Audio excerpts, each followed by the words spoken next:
Madam చూస్తున్నారు ఒకవైపు అల్లు అర్జున్ కేసుకు సంబంధించి పెద్ద ఎత్తున దుమారం జరుగుతుంది. ఎట్లా చూస్తారు ఈ సంఘటన మొత్తాన్ని మీరు? ఇది ఏదో ఉద్దేశపూర్వకంగా దీన్ని ఏదో చెయ్యాలని ఇన్సిడెంట్ సినిమా థియేటర్ దగ్గర జరిగినటువంటి ఇన్సిడెంట్ విషయంలో అదేదో ఉద్దేశపూర్వకంగానే చేస్తున్నట్టుగా అందరికీ కూడా కనిపిస్తుంది. సరే, అక్కడ జరిగినటువంటి ఇన్సిడెంటు జరగకూడదు. సినిమా థియేటర్లో రిలీజ్ అప్పుడు సరే పెద్ద ఎత్తున స్టాంపేడ్లో ఒక మహిళ చనిపోవడం నిజంగా బాధాకరమే. ఎవరికైనా ఆమె కొడుకు కూడా ఇప్పటికి ఇంకా హాస్పిటల్లో ఉన్నాడు. సరే, అభిమానులు ఫస్ట్ డే సినిమా చూడడానికి పోయిండొచ్చు కాక, బట్ స్టాంపేడ్లో ఆ విధంగా జరగడం అనేది ఎవరికైనా బాధాకరమే. కానీ దానికి సంబంధించి అంటే ఒక రాజకీయపరమైనటువంటి టన్ను తీసుకోవడం అనేది ఇక్కడ విచారకరం.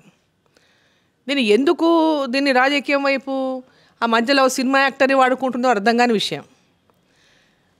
ఇప్పుడు వాళ్ళ సినిమాలో దానికి సంబంధించినటువంటి సరే ఇప్పుడు ఎన్నో మనం జనరల్గా కొన్ని ఇన్సిడెంట్స్ యాక్సిడెంట్ జరిగినప్పుడు దానికి సంబంధించి వాళ్ళని ఆదుకోవడం, ఫ్యామిలీస్ని ఆదుకోవడం అనేది ఎప్పటికి వస్తున్నటువంటి మామూలుగా జరుగుతున్నటువంటి విషయం. ఆ సినిమా వాళ్ళు కూడా వాళ్ళని ఆదుకుంటామని చెప్పిండ్రు. ఆదుకోకుంటే ఇంకా మనం సహాయం చేయమని ప్రభుత్వం వైపు నుంచి అడగవచ్చు, వాళ్ళని సహాయం చేయమని చెప్పొచ్చు. అదంతా ఒక ఇష్యూ.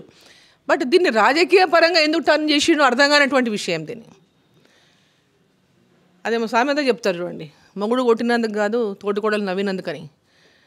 ఇదేదో ఎక్కడంటే మేము మీడియాలో చూస్తున్నటువంటి ప్రకారం ఏంటంటే ఎక్కడో ముఖ్యమంత్రి గారి పేరు తీసుకోలేదని, దాని గురించి కేటీఆర్ మాట్లాడినందుకే ఇదంతా జరిగిందనేది పెద్ద చర్చ జరుగుతుంది.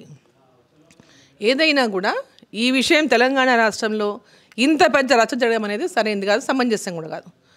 ఇది ఒక కుట్ర కోణంలోనే జరుగుతుందనేటువంటి అనుమానం కూడా కలుగుతుంది. కాంగ్రెస్ పార్టీ నిన్న వాళ్ళ ఇంటిపైన పోయి దాడి చేయడం చూస్తుంటే కూడా అంటే కాంగ్రెస్ పార్టీ దాంట్లో ఉన్నోళ్ళంతా కాంగ్రెస్ పార్టీలో ఉన్నోళ్ళే, ఏదో ఓయూ చేసి అది ఇదని చెప్తున్నారు. కానీ ఆ ఫొటోస్ పేపర్లు చూసే కానీ మాకు కూడా కొంతమంది తెలుసు దాంట్లో ఉన్నోళ్ళు కాంగ్రెస్ పార్టీలో ఉన్నటువంటి వాళ్ళే.